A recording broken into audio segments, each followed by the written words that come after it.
Hello everyone, today's topic is noun. तो guys video को full तक जरूर देखिएगा और अगर आपको मेरी वीडियो पसंद आ रहे हैं तो चैनल को लाइक और सब्सक्राइब जरूर कीजिएगा। तो गाइस वीडियो को स्टार्ट करते हैं। तो टॉपिक है नाउन। तो पहले हम समझ लेते हैं नाउन का मतलब क्या होता है। कोई भी चीज, किसी भी चीज का नाम हो तो उसे नाउन कहते हैं।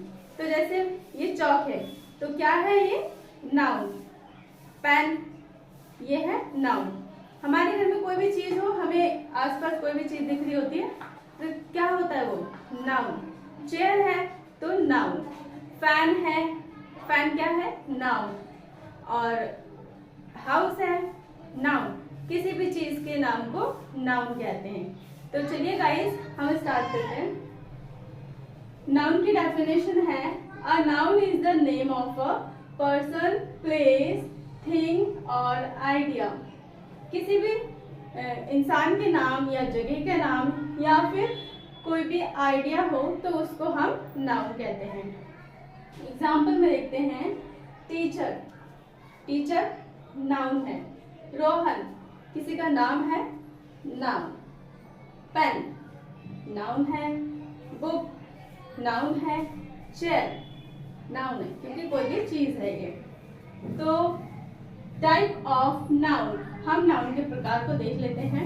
तो टाइप ऑफ नाउन, तो सबसे पहला टाइप है प्रॉपर नाउन। प्रॉपर नाउन को क्या कहते हैं? व्यक्तिवाचक संज्ञा।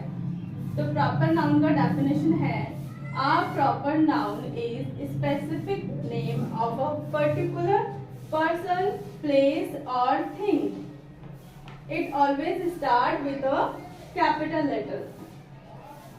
तो प्रॉपर नाउन वो होता है किसी भी स्पेसिफिक चीज के नाम, कोई भी पर्टिकुलर चीज का नाम। जैसे एक क्लास है, क्लास में बहुत सारे स्टूडेंट्स होते हैं तो हम बहुत सारे स्टूडेंट्स हैं लेकिन हमने उसमें से किसी एक का नाम बोला, जैसे रोहन।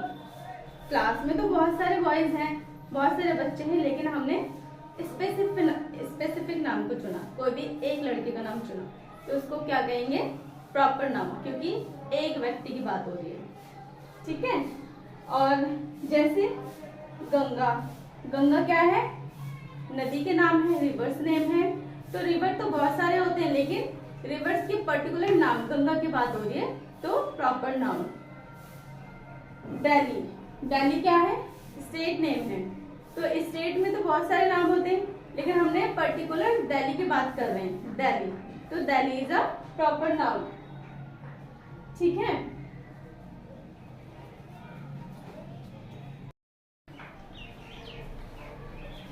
तो नेक्स्ट है कॉमन नाउन। कॉमन नाउन को हिंदी में बोलते हैं जातिवाचक संज्ञा। तो कॉमन नाउन का डेफिनेशन है, a general name for any person, place और थिंग। कोई भी जनरल नाम हो, कोई भी आम नाम हो तो उसको हम क्या बोलेंगे? Common noun. जैसे बॉय, बॉय क्या है? Common noun. बॉयज में तो बहुत सारे बॉय का नाम हो सकता है, रोहन, सोहन, मोहन, बट हम किसी पर्टिकुलर किसी एक बॉय का नाम नहीं ले रहे हैं, इसमें हम सारे बॉयज को शामिल कर रहे हैं। तो क्या है वो? बॉय। तो बॉय क्या हो गया? Common noun. सिटी, सिटी में बहुत सारे सिटीज होते हैं तो सिटी क्या है? कॉमन नाउन है। रिवर, रिवर बहुत सारे रिवर्स होते हैं, अलग अलग नाम के होते हैं रिवर्स, लेकिन हम किसी पर्टिकुलर किसी रिवर का नाम नहीं ले रहे हैं तो रिवर सिर्फ बोल रहे हैं तो रिवर कॉमन नाउन में आएगा। कंट्री, कंट्री बहुत सारे कंट्रीज के नेम होते हैं, इसमें भी हम किसी कंट्री का नाम नहीं ले रहे, हम सिर्फ कंट्री कह रहे हैं तो कंट्री क्या आएगा? Common noun. एनिमल, एनिमल भी बहुत सारे होते हैं, अलग अलग प्रकार के एनिमल्स होते हैं लेकिन हम सिर्फ इसमें एनिमल कह रहे हैं, एनिमल कॉमन नाउन। बिल्डिंग, बहुत सारे बिल्डिंग्स होते हैं लेकिन हम किसी पर्टिकुलर बिल्डिंग का नाम नहीं ले रहे हैं, ओनली हम बिल्डिंग कह रहे हैं तो बिल्डिंग कॉमन नाउन में आएगा। गर्ल, गर्ल में बहुत सारी गर्ल्स होती हैं, अलग अलग नाम की गर्ल्स होती हैं लेकिन हम किसी का नाम नहीं ले रहे हैं, किसी को हम बता नहीं रहे हैं कि पर्टिकुलर कोई एक बॉय गर्ल है तो हम किसी का नाम नहीं ले रहे, हम सिर्फ गर्ल कह रहे हैं तो गर्ल क्या आएगा? Common noun. मॉन्यूमेंट्स, मॉन्यूमेंट्स में बहुत सारे मॉन्यूमेंट्स होते हैं ताजमहल हो गया, इंडिया गेट हो गया, कुतुब मीनार हो गया, लेकिन हम सिर्फ मॉन्यूमेंट्स की बात कर रहे हैं कि मॉन्यूमेंट्स। तो मॉन्यूमेंट्स क्या है? Common noun. नेक्स्ट है कलेक्टिव नाउन। कलेक्टिव नाउन समूहवाचक संज्ञा, are name for group of people और थिंग। किसी भी इंसान के ग्रुप या फिर कोई भी चीज के ग्रुप को हम क्या कहते हैं? Collective noun. कलेक्ट करना। टीम, टीम कोई एक जने से नहीं बनता है। टीम कैसे बनता है? ग्रुप ऑफ प्लेयर्स, प्लेयर्स के ग्रुप होंगे तो उसे हम क्या कहेंगे? टीम। तो कलेक्टिव नाउन। बंच, बंच क्या होता है? जैसे ग्रेप्स का बंच हो गया, तो उसमें एक ग्रेप्स तो होगा नहीं, उस बंच में बहुत सारे अंगूर का गुच्छा होगा। कलेक्ट, बहुत सारे अंगूर होंगे तो उसे क्या कहेंगे? Collective noun. तो बंच कलेक्टिव नाउन का हो गया। क्राउड, क्राउड में सिर्फ एक इंसान तो नहीं होता है, क्राउड में बहुत सारे लोग होते हैं, तभी तो भीड़ इकट्ठी होती है। जब बहुत सारे लोग होंगे तो क्या होगा? ग्रुप ऑफ पीपल, लोगों की भीड़, तो क्या कहेंगे? क्राउड। क्राउड हो गया कलेक्टिव नाउन। क्लास, अब क्लास में तो बहुत सारे स्टूडेंट्स होते हैं, इसमें गर्ल्स भी होती है, बॉयज भी होते हैं, लेकिन हम किसी पर्टिकुलर का नाम भी नहीं ले रहे हैं, लेकिन हम पूरी क्लास की बात कर रहे हैं। तो जिसमें क्लास में सारे बच्चे शामिल होते हैं, तो पूरा सारे स्टूडेंट्स मिलकर एक क्लास बनता है। तो क्लास क्या है? Collective noun.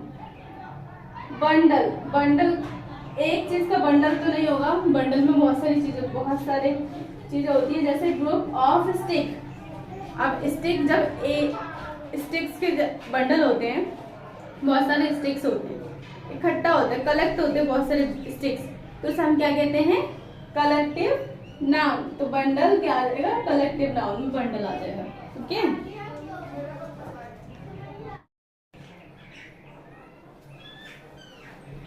तो नेक्स्ट है मटेरियल नाउन। मटेरियल नाउन को हिंदी में क्या कहते हैं? द्रव्यवाचक संज्ञा।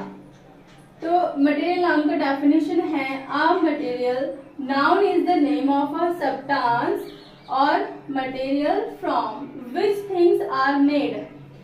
It refers to thing that we can see, touch and measure. तो मटेरियल नाउन में सब्सटेंस, और हम मटेरियल नाउन को हम सी देख सकते हैं, टच कर सकते हैं और उसको माप भी सकते हैं। तो मटेरियल नाउन का एग्जांपल देखते हैं। मटेरियल नाउन में मेटल्स भी आते हैं, लिक्विड्स भी होते हैं और नेचुरल मटेरियल्स भी होते हैं। तो मेटल्स में क्या क्या आते हैं? Gold, silver, iron etcetera. तो गोल्ड और सिल्वर से हम ज्वेलरी बना सकते हैं, अलग अलग तरीके की ज्वेलरी बना सकते हैं, और आयरन से हम कोई भी चीज बना सकते हैं, लोहे की कोई भी चीज है। लिक्विड्स में क्या है? Water, milk, oil. हम इन सबको टच कर सकते हैं, मिल्क को टच कर सकते हैं, वाटर को, ऑयल को, और हम इनको मेजर कर सकते हैं, नाप भी सकते हैं। ठीक है, तो ये आएगा मटेरियल नाउन में। नेचुरल मटेरियल, नेचुरल मटेरियल क्या क्या होते हैं? जो हमें प्राकृतिक से मिले। वुड हो गए, वुड से हम अलग अलग तरीके के फर्नीचर्स बना सकते हैं, टेबल, अलमीरा, अलग अलग तरीके के। कॉटन और सिल्क, कॉटन और सिल्क से हम कपड़े बना सकते हैं। तो इन सबको मटेरियल नाउन्स की एग्जांपल्स हैं ये सारे। ओके, लास्ट वन है अब्स्ट्रैक्ट नाउन, हिंदी में कहते हैं भाववाचक संज्ञा। डेफिनेशन है, a name of a feeling और idea that we can not see और टच। हम कोई भी फीलिंग हो या फिर आइडिया हो तो हम उसको टच नहीं कर सकते हैं, ना ही तो उसको देख सकते हैं, लेकिन हम फीलिंग हो गया, फीलिंग को, और या फिर कोई हमारी आइडिया है तो हम उसको टच नहीं कर सकते, लेकिन हम उसको फील कर सकते हैं। जैसे हम दुखी हैं या फिर खुश हैं, तो क्या हम इसको देख सकते हैं कि खुश और दुखी को हम किसी के एक्सप्रेशन से हम पता लगा सकते हैं कि ये बंदा दुखी है या फिर खुश है, लेकिन हम उसको टच नहीं कर सकते, देख नहीं सकते। ठीक है, महसूस कर सकते हैं। जैसे लव, कोई अगर हमें प्यार कर रहा हो तो हम उसको फील कर सकते हैं, टच नहीं कर सकते हैं। ठीक है। ऑनेस्टी, ईमानदारी, ईमानदारी को क्या हम टच कर सकते हैं? हम फील कर सकते हैं उसको। और हैप्पीनेस, जैसे कोई खुश हो रहा हो, हैप्पी हो रहा हो, तो हम उसको फील कर सकते हैं, हम उसको टच नहीं कर सकते हैं, ना ही तो हम उसको देख सकते हैं, लेकिन बस एक्सप्रेशन से हमें पता लगा सकते हैं। ठीक है, एंगर हो गया, फियर हो गया, जिसको हम टच नहीं कर सकते और देख नहीं सकते हैं, बट बस चेहरे के एक्सप्रेशन से हमें पता लगा सकते हैं कि कौन दुखी है, कौन खुश है। ठीक है गाइस, अगर आपको वीडियो अच्छा लगे तो आप चैनल को लाइक और सब्सक्राइब जरूर कीजिएगा। ओके, तब तक के लिए बाय बाय गाइस, मिलते हैं नेक्स्ट वीडियो के साथ।